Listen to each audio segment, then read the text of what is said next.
মনে করেন এই দিক থেকে এখন একটা বিষাক্ত সাপ সুরসুর করে যায় মাঝখানে গিয়ে এভাবে ফোঁস করে ফেনা তুললো, আপনারা বলেন তো আল্লাহর ভয়ে বসে থাকবেন না সাপের ভয়ে দৌড় দিবেন? আপনারা কি বিশ্বাস করেন যে সাপ কামড়াবার পারবে না যতক্ষণ আল্লাহ হুকুম না করবে? তাহলে সাপের ভয়ে দৌড় দিবেন কেন? সাপ কি নিজের ইচ্ছায় কামড়ায় না আল্লাহর হুকুমে? কথা বলতে হবে, কার হুকুমে? আমাদের জাতির পিতা হযরত ইব্রাহিমের জন্যে নমরুদ যখন আগুনের চুলা জ্বালাইল, তখন আমাদের জাতির পিতা পরীক্ষায় পাশ করলো কখন? কখন পাশ করলো? যখন জিবরাইল বলল, আল্লাহ নবী ইব্রাহিম, আল্লাহ আমাকে 600 পাঁকা দিয়েছে, একটা পাঁকার বাতাস দেব, আগুনের চুলা সাগরের মধ্যে গিয়ে নিভে যাবে। আমাদের জাতির পিতা উত্তরে বললেন, হাসবি আল্লাহ নিমাল ওয়াকিল অনিমাল মাওলা ওয়া নিমান নাসির। আমার বিশ্বাস নমরুদের আগুনের চুলা জ্বালাবার পরে কিন্তু পুড়ানোর ক্ষমতা নমরুদের হাতে নাই। পুড়ানোর ক্ষমতা কার হাতে? তাহলে সাপ কামড়ানোর ক্ষমতা কার হাতে? তাহলে আপনার সাপের ভয়ে দৌড় দিবেন কেন? একমাত্র ভয় করতে হবে কাকে? কিন্তু বর্তমান বাংলাদেশের পরিবেশে আপনি জয়পুরহাটের কেন্দ্রীয় মসজিদে যদি জোহরের নামাজ আদায় করতে চান জামাতের সাথে সামনে কাতারে, আর আপনার পায়ের মধ্যে যদি 3000 টাকার জুতা থাকে, আপনি দরজার জুতা খোলার সময় কার ভয় আগে করবেন? আল্লাহর ভয় না চোরের ভয়? নামাজ আদায় করবেন কার ভয়ে? তাহলে প্রথম শুরু হলো কার ভয়? চোরের ভয় অন্তরে আগে নিয়ে জুতা হাতত নিয়ে আপনি ডান পায়ে মসজিদে ঢুকতেছেন। আপনারা বলেন তো চোর ডানপন্থী না বামপন্থী? তাহলে আপনি চোরের ভয়ে ডান পায়ে মসজিদে ঢুকতেছেন আর জবান করে দোয়া পড়তেছেন, আল্লাহুম্মা ইফতাহলি আবওয়াবা রহমাতিক। বর্তমান পরিবেশে দামি জুতা দরজা থোয়া যাচ্ছে না কার ভয়ে? শহরের মধ্যে জায়গা কিনছে, 3-4 বছর হলে বাসা করতে পারতেছে না। একজন জিজ্ঞাসা করে, কে রে ভাই জায়গা কিনলে বাসা করো না কেন? বলে চাঁদাবাজের ভয়। ভিত দেওয়া থেকে শুরু করে লিন্টন পর্যন্ত খালি চাঁদা দেওয়াই লাগবে। তাহলে জায়গা কিনছে, বাসা করতে পারতেছে না কার ভয়ে? জুতা রাখতে পারতেছে না কার ভয়ে? সাপ দৌড় মারলে ফেনা তুললে কার ভয়ে? সাপের ভয়ে। তাহলে বোঝা গেল নানা ধরনের ভয় আমাদের অন্তরে যখন থাকবে তখন আত্তাকুল্লাহ ডিগ্রি অর্জন করা সম্ভব নয়। আত্তাকুল্লাহ ডিগ্রি অর্জন করতে গেলে কেবলমাত্র একমাত্র ভয় করতে হবে কার?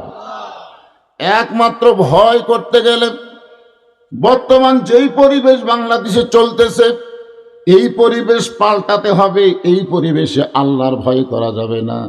আর পরিবেশ পাল্টানোর একমাত্র মাধ্যম হলো আল্লাহর কোরআন।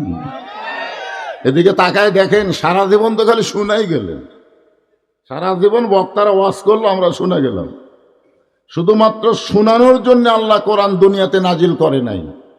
এই কোরআন সম্পর্কে আল্লাহ বললেন, অনুনাজ্জিলু মিনাল কোরআনি মা হুয়া শিফাউ ওয়া রাহমাতুল লিল মুমিনিন। কোরআনকে মুমিনদের জন্য যাবতীয় রোগের শিফা এবং রহমত স্বরূপ আল্লাহ নাজিল করেছে। এখানে শিফা মানে রোগ মুক্তি না, শিফা মানে চোরের ভয়, ডাকাতের ভয়, সাপের ভয়, সমস্ত ভয় থেকে আল্লাহ পুরাপুরি মুক্তি দিবে আল্লাহর কোরআনকে যদি আমরা গ্রহণ করতে পারি। জোরে কোন কথা ঠিক কি না? হ্যাঁ, কোরআন শুননেওয়ালা আমাদের চাইতে আবু জেহেল কমজোরি ছিল না। আপনারা তাও বসার জায়গা পাচ্ছেন, অত বসারও জায়গা ছিল না। নবীর সামনে দাঁড়িয়েও কোরআন তেলাওয়াত শোনেনি। চোরের মতন পিছনে আলোর মধ্যেও না, অন্ধকারে ঘন্টার পর ঘন্টা তেলাওয়াত শুনছে। সকালবেলা গিয়ে মিটিংয়ের মধ্যে মুখ ফসকে বলে ফেলেছে, এত সুন্দর কোরআনের বাণী, রাতটা কোন দিক দিয়ে গেল আমি বুঝবারই পারিনি। আবু সুফিয়ান বলে, নেতা যেই কোরআন শুনতে রাত কোন দিকে যায় বোঝা যায় না, সেই কোরআন ধরলে অসুবিধা কি? না শুনলেই যদি এত মজা হয় তাহলে এটা ধরার দরকার আছে না নাই?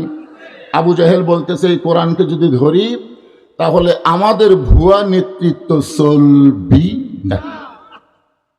আল্লাহর কোরআনই পারে মানুষকে সঠিক নেতৃত্ব দেখায় দিতে। জোরে কোন কথা ঠিক কি না? সঠিক নেতৃত্ব কাকে বলে? আমাদের বাংলাদেশের মতন 96টা দেশ একত্র করলে যত বড় হবে, তার চাইতে বড় এরিয়ার খলিফা হলেন হযরত ওমর, যাকে বলা হয় অর্ধ জাহানের খলিফা।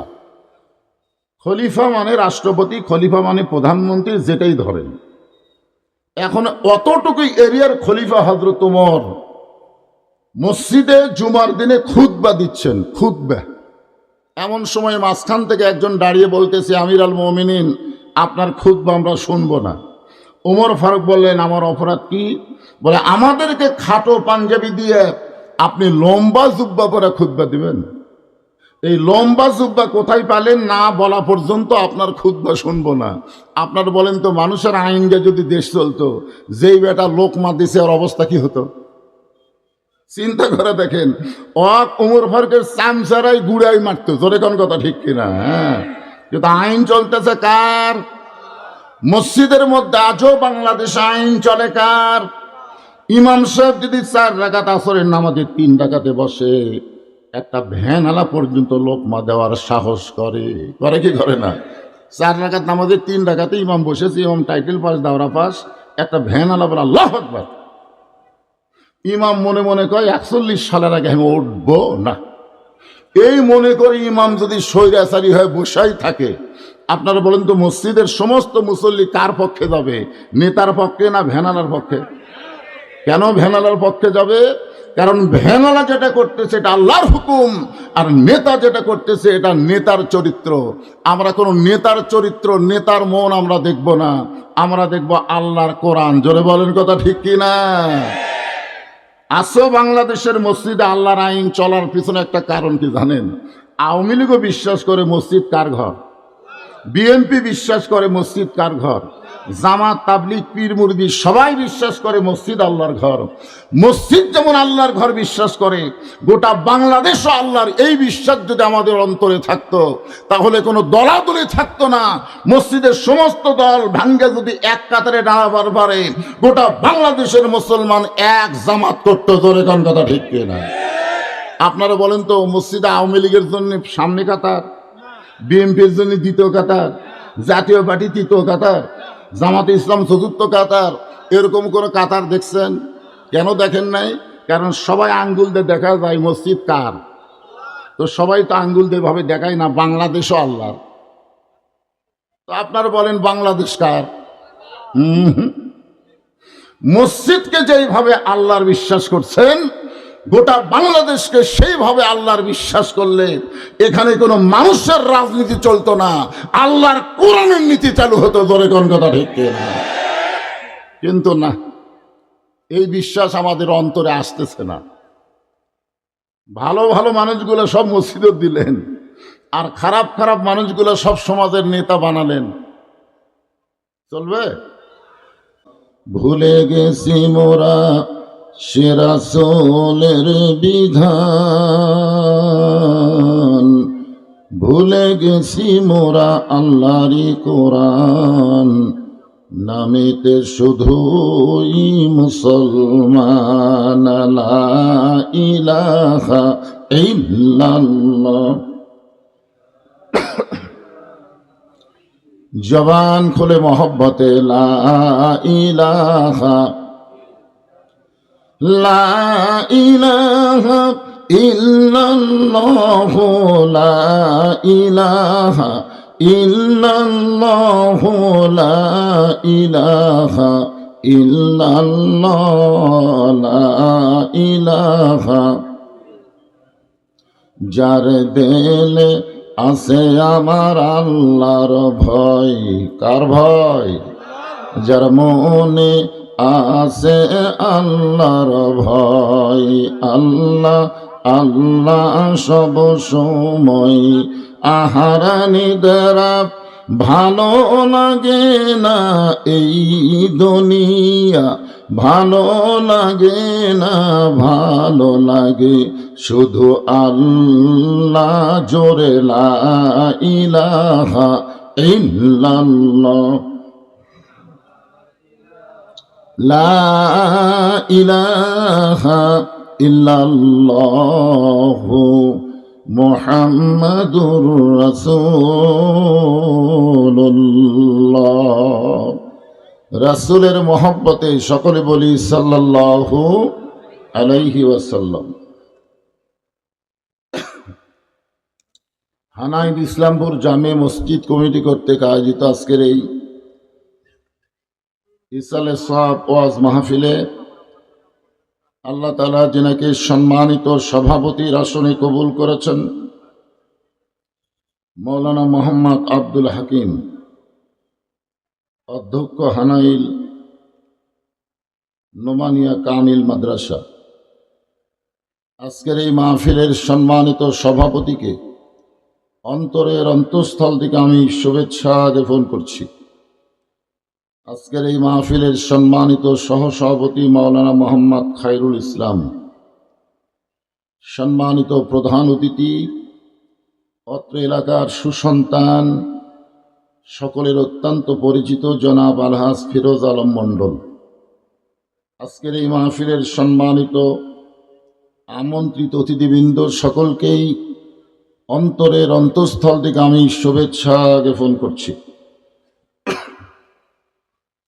আজকের এই মাহফিলে সম্মানিত ওলামায়ে কেরাম, আপনাদের মাঝে মাঝে যে সমস্ত আলেম ওলামা বসে আছেন, মঞ্চে আছেন, আমার আগে যিনারা কোরআন হাদিসের আলোকে অত্যন্ত গুরুত্বপূর্ণ আলোচনা করে আপনাদেরকে শোনাইলেন, বিশেষ করে মাওলানা সানোয়ার হোসেন সাইফি সহ সমস্ত আলেম ওলামা বক্তাদেরকে অন্তরের অন্তঃস্থল থেকে আমি শুভেচ্ছা জ্ঞাপন করছি।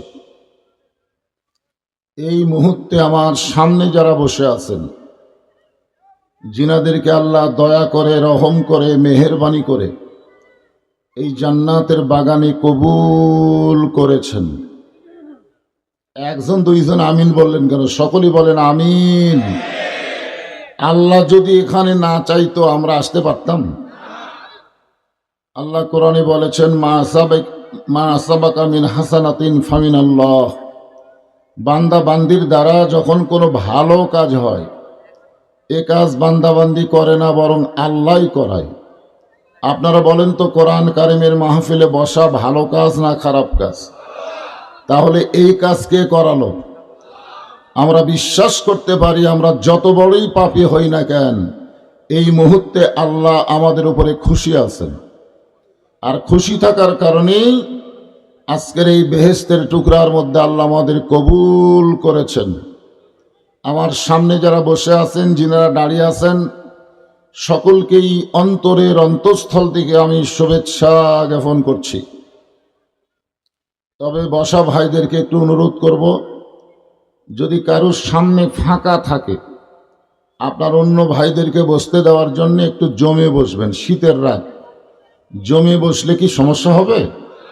যদি কারোর সামনে ফাঁকা থাকে, আমি তাকে অনুরোধ করছি। না, যদি থাকে, যাদের নাই তাদের বলতেছি না তো, এখানে যদি শব্দ উল্লেখ করা হয়েছে, যদি থাকে কারোর সামনে। কারণ বাংলাদেশের মানুষের জায়গা দেওয়ার অভ্যাস আছে। এটা প্রমাণ হলো, রোহিঙ্গা মুসলমানকে আমরা জায়গা দিয়ে প্রমাণ করেছি, যতই ঘনবসতি হই না কেন, জায়গা দেওয়ার অভ্যাস আমাদের আছে না নাই? তাহলে যারা দাঁড়িয়ে আছে এরা কি রোহিঙ্গা? এরা তো আমাদেরই ভাই। ওদের বসতে দেওয়ার জন্য একটু কষ্ট করে হলেও জমে বসবেন। সম্মানিত মা বোনেরা, পর্দার অন্তরালে বসে বসে যারা আলোচনা শুনতেছেন, আমি তাদেরকে শ্রদ্ধা জ্ঞাপন করে এই মুহূর্তে জানতে চাচ্ছি, আপনারা সকলে কেমন আছেন? আলহামদুলিল্লাহ রব্বিল আলামিন। যে আল্লাহ শারীরিক সুস্থতা, মানসিক প্রশান্তি দান করে আজকের এই কোরআন কারিমের মাহফিলে কবুল করলেন, আমরা সে আল্লাহর উপরে খুশি না বেজার?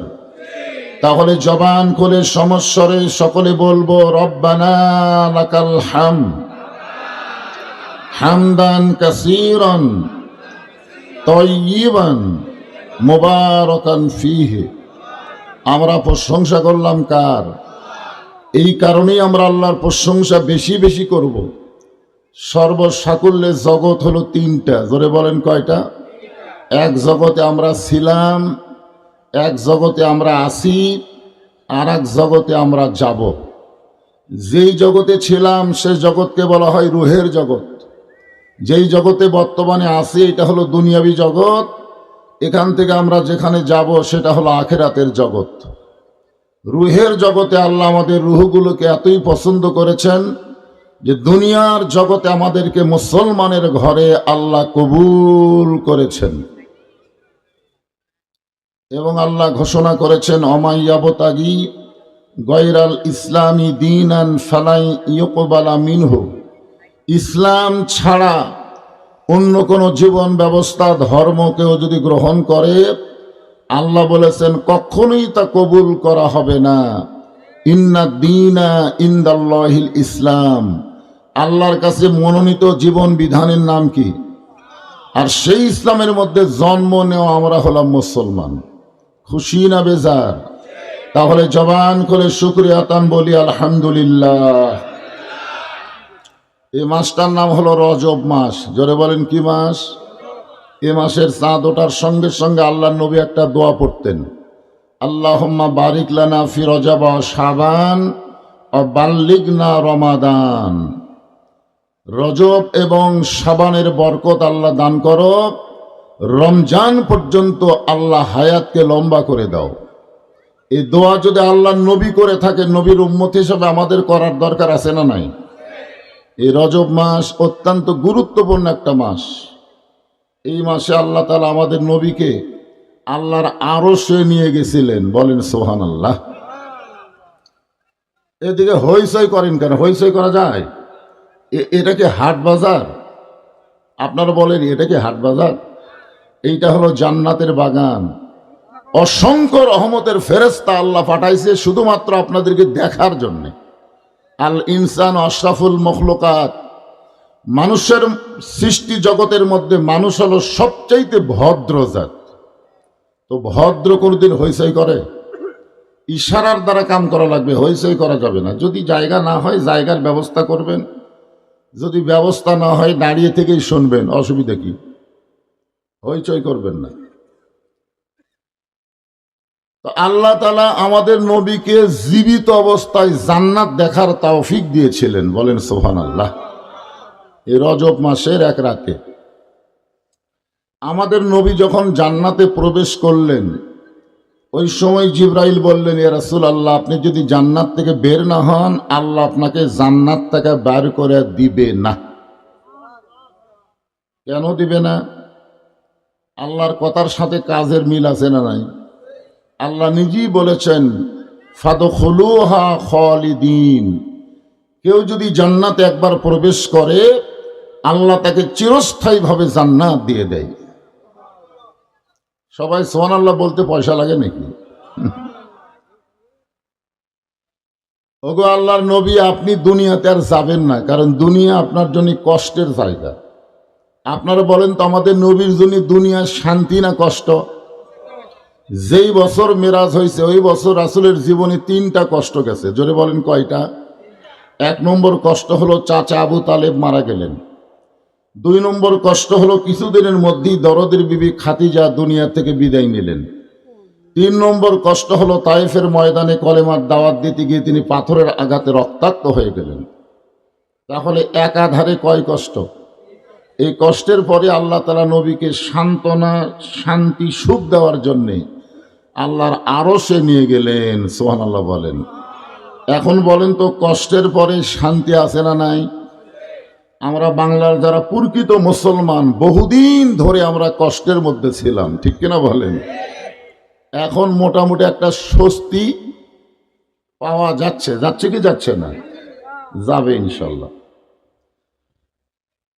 আল্লাহ রাসূল বললেন, জিবরাইল, আল্লাহ যদি আমাকে জান্নাতে থাকার জন্য ঢুকতে বলতেন, আমি জান্নাতে ঢুকতামই না। আমি শুধু জান্নাত দেখার জন্য ঢুকেছি। আল্লাহ আমার উম্মত উম্মাতিনীর জন্য কেমন জান্নাত বানাইছে এটা এক নজর দেখার জন্য। জোরে কোন সুবহানাল্লাহ। আমি সেই দিন জান্নাতে থাকার জন্য ঢুকব যেদিন আল্লাহ সমস্ত উম্মত উম্মাতিনীকে জান্নাত দিবে। এখন চিন্তা করেন, যেই নবী জান্নাতের মধ্যে গিয়ে আমাদের কথা ভোলে না, আর আমরা সেই নবীকে ভুললে হবে? এখন বলেন তো আমাদের নবী কি শুধুই নবী? এই যে দরুদের মধ্যে আপনারা বললেন আল্লাহুম্মা সাল্লি আলা সাইয়্যিদিনা, সাইয়্যিদিনা শব্দের অর্থ কি? কবার পারতেছে না। আরবিতে ঠিকই সাইয়্যিদিনা করলেন, আর দুনিয়াতে সামান্য মানুষকে নেতা বানায় তার পিছনে চামচাগিরি করতেছেন। সারাদিন ঘুরে স্লোগান দিচ্ছে আমার নেতার চরিত্র ফুলের মতন পবিত্র, খুঁজলে দেখেন নামাজ পড়ে না একত্ব। এইগুলা কি নেতা হওয়ার যোগ্য? আমার নেতা তোমার নেতা এই দরুদের মধ্যে স্বীকার করলাম সাইয়্যিদিনা আমাদের নেতা। যেই নেতা নবী জান্নাতের মধ্যে গিয়ে আমাদের কথা বলে না, আমরা সেই নবীকে ভুলতে পারি? সেই নবী সম্পর্কে আল্লাহ বললেন কুল, হে রাসূল আপনি বলেন, ইন কুনতুম তুহিব্বুনাল্লাহ ফাত্তাবিউনি ইউহিব্বুকুমুল্লাহ। কেউ যদি আল্লাহকে ভালোবাসতে চায়, আল্লাহকে ভালোবাসা মানে কি? আল্লাহর হুকুম পালন করতে চায়, আল্লাহর গোলামি করতে চায়, তাহলে ফাত্তাবিউনি, আপনাকে অনুসরণ করা ছাড়া আল্লাহর ভালোবাসা পাওয়া যাবে? নবীকে অনুসরণ করবেন কিভাবে? নবীকে অনুসরণ করার মাধ্যম আছে না নাই? দরকার আছে না নাই? হ্যাঁ। এরপর আল্লাহ বললেন ইউহিব্বুকুমুল্লাহ, আপনাকে অনুসরণ করা মাত্রই আমি আল্লাহ তাদেরকে মহব্বত করব। আমার মহব্বতের নমুনা হলো ইয়াগফির লাকুম যুনুবাকুম আল্লাহু গফুরুর রহিম। আল্লাহু আকবার। ভাগ্য গুণে আমরা সেই নবীর উম্মত হবার পেরেছি, খুশি না বেজার? তাহলে জবান খুলে আর একবার বলি আলহামদুলিল্লাহ। এখন যে কোরআন থেকে আপনাদের সূরা কাউসারের আলোচনা শোনাবো, এই কোরআনের মধ্যে কোনো সন্দেহ? সবাই এক বাক্যে বললে ভালো লাগে। কেউ বলেন কেউ বলেন না, সন্দেহ আছে মনে হয়? মনে হয় আছে নাকি? যেই কোরআনের প্রথমেই আল্লাহ বলেছেন জালিকাল কিতাবু লা রাইবা ফিহি হুদাল্লিল মুত্তাকিন, জোরে বলেন হুদাল্লিল মুত্তাকিন। আল্লাহ যদি বলতো হুদাল্লিন নাস, তাহলে এই কোরআন থেকে পাইকারি হারে সবাই হেদায়েত পেত। কিন্তু এখানে হুদাল্লিন নাস না বলে হুদাল্লিল মুত্তাকিন বলে আল্লাহ কেবাসরি করে বুঝাই দিলেন যে কোরআন থেকে পাইকারি হারে সবাই হেদায়েত পাবে না, কেবলমাত্র মুত্তাকি বান্দা বান্দি যারা আল্লাহর কোরআন থেকে হেদায়েত পাবে তারা। এই কোরআনকে বলা হয় মানব জীবন ব্যবস্থা। হেদায়েত মানে কি? হুদা, হুদার থেকে হেদায়েত। মুত্তাকি শব্দের অর্থ কি? যারা মুত্তাকিন হবে তারাই কোরআন থেকে হেদায়েত পাবে। এই মুত্তাকি মানে কি? এই মুত্তাকি সম্পর্কে আল্লাহ ব্যাখ্যা করে বললেন ইয়া আইয়ুহাল্লাযীনা আমানুত্তাকুল্লাহা হাক্কা তুকাতিহি ওয়া লা তামুতুন্না ইল্লা ওয়া আনতুম মুসলিমুন। যারা আমরা আল্লাহকে বিশ্বাস স্থাপন করেছি, আমরা সবাই আল্লাহকে বিশ্বাস করি, করি না? বিশ্বাসীদের জন্য 1 নম্বর গুণ হচ্ছে আত্তাকুল্লাহ, ভয় করতে হবে কাকে? বর্তমান বাংলাদেশের পরিবেশে আমরা ভয় করতেছি কাকে? ভয় ভয় আমাদের অন্তরে কিন্তু কিছুটা ভয় আছে, আছে না নাই? কথা বলেন। মনে করেন এই দিক থেকে এখন একটা বিষাক্ত সাপ সুরসুর করে যায় মাঝখানে গিয়ে এভাবে ফোঁস করে ফেনা তুললো, আপনারা বলেন তো আল্লাহর ভয়ে বসে থাকবেন না সাপের ভয়ে দৌড় দিবেন? আপনারা কি বিশ্বাস করেন যে সাপ কামড়াবার পারবে না যতক্ষণ আল্লাহ হুকুম না করবে? তাহলে সাপের ভয়ে দৌড় দিবেন কেন? সাপ কি নিজের ইচ্ছায় কামড়ায় না আল্লাহর হুকুমে? কথা বলতে হবে কার হুকুমে? আমাদের জাতির পিতা হযরত ইব্রাহিমের জন্যে নমরুদ যখন আগুনের চুলা জ্বালাইল, তখন আমাদের জাতির পিতা পরীক্ষায় পাশ করলো কখন? কখন পাশ করলো? যখন জিবরাইল বলল আল্লাহ নবী ইব্রাহিম, আল্লাহ আমাকে 600 পাকা দিয়েছে, একটা পাকার বাতাস দেব, আগুনের চুলা সাগরের মধ্যে গিয়ে নিভে যাবে। আমাদের জাতির পিতা উত্তরে বললেন হাসবি আল্লাহু নি'মাল ওয়াকিল ওয়া নি'মাল মাওলা ওয়া নি'মান নাসির। আমার বিশ্বাস নমরুদের আগুনের চুলা জ্বালাবার পরে কিন্তু পুড়ানোর ক্ষমতা নমরুদের হাতে নাই, পুড়ানোর ক্ষমতা কার হাতে? তাহলে সাপ কামড়ানোর ক্ষমতা কার হাতে? তাহলে আপনার সাপের ভয়ে দৌড় দিবেন কেন? একমাত্র ভয় করতে হবে কাকে? কিন্তু বর্তমান বাংলাদেশের পরিবেশে আপনি জয়পুরহাটের কেন্দ্রীয় মসজিদে যদি জোহরের নামাজ আদায় করতে চান জামাতের সাথে সামনে কাতারে, আর আপনার পায়ের মধ্যে যদি ৩,০০০ টাকার জুতা থাকে, আপনি দরজার জুতা খোলার সময় কার ভয় আগে করবেন? আল্লাহর ভয় না চোরের ভয়? নামাজ আদায় করবেন কার ভয়ে? তাহলে প্রথম শুরু হলো কার ভয়? চোরের ভয় অন্তরে আগে নিয়ে জুতা হাতত নিয়ে আপনি ডান পায়ে মসজিদে ঢুকতেছেন। আপনারা বলেন তো চোর ডানপন্থী না বামপন্থী? তাহলে আপনি চোরের ভয়ে ডান পায়ে মসজিদে ঢুকতেছেন আর জবান করে দোয়া পড়তেছেন আল্লাহুম্মা ইফতাহলি আবওয়াবা রহমাতিক। বর্তমান পরিবেশে দামি জুতা দরজা থোয়া যাচ্ছে না কার ভয়ে? শহরের মধ্যে জায়গা কিনছে, ৩-৪ বছর হলে বাসা করতে পারতেছে না। একজন জিজ্ঞেস করে, কে রে ভাই জায়গা কিনলে বাসা করো না কেন? বলে চাঁদাবাজের ভয়। ভিত দেওয়া থেকে শুরু করে লিনটন পর্যন্ত খালি চাঁদা দেওয়াই লাগবে। তাহলে জায়গা কিনছে বাসা করতে পারতেছে না কার ভয়ে? জুতা রাখতে পারতেছে না কার ভয়ে? সাপ দৌড় মারলে ফেনা তুললে কার ভয়ে? সাপের ভয়ে। তাহলে বোঝা গেল নানা ধরনের ভয় আমাদের অন্তরে যখন থাকবে তখন আত্তাকুল্লা ডিগ্রি অর্জন করা সম্ভব নয়। আত্তাকুল্লা ডিগ্রি অর্জন করতে গেলে কেবলমাত্র একমাত্র ভয় করতে হবে কার? একমাত্র ভয় করতে গেলে বর্তমান যেই পরিবেশ বাংলাদেশে চলতেছে এই পরিবেশ পাল্টাতে হবে। এই পরিবেশে আল্লাহর ভয় করা যাবে না। আর পরিবেশ পাল্টানোর একমাত্র মাধ্যম হলো আল্লাহর কোরআন। এদিকে তাকায় দেখেন, সারা জীবন তো খালি শুনাই গেলেন, সারা জীবন বক্তারা ওয়াজ করলো, আমরা শুনে গেলাম। শুধুমাত্র শোনানোর জন্য আল্লাহ কোরআন দুনিয়াতে নাজিল করে নাই। এই কোরআন সম্পর্কে আল্লাহ বললেন অনুনাজ্জিলু মিনাল কোরআনি মা হুয়া শিফাউ ওয়া রাহমাতুল লিল মুমিনিন। কোরআনকে মুমিনদের জন্য যাবত রোগের শিফা এবং রহমত স্বরূপ আল্লাহ নাজিল করেছে। এখানে শিফা মানে রোগ মুক্তি না, শিফা মানে চোরের ভয়, ডাকাতের ভয়, সাপের ভয়, সমস্ত ভয় থেকে আল্লাহ পুরাপুরি মুক্তি দিবে আল্লাহর কোরআনকে যদি আমরা গ্রহণ করতে পারি। জোরে কোন কথা ঠিক কি না? হ্যাঁ, কোরআন শুননেওয়ালা আমাদের চাইতে আবু জেহেল কমজোরি ছিল না। আপনারা তাও বসার জায়গা পাচ্ছেন, অত বসারও জায়গা ছিল না। ওই নবীর সামনে দাঁড়িয়েও কোরআন তেলাওয়াত শোনেনি। চোরের মতন পিছনে আলোর মধ্যেও না, অন্ধকারে ঘন্টার পর ঘন্টা তেলাওয়াত শুনছে।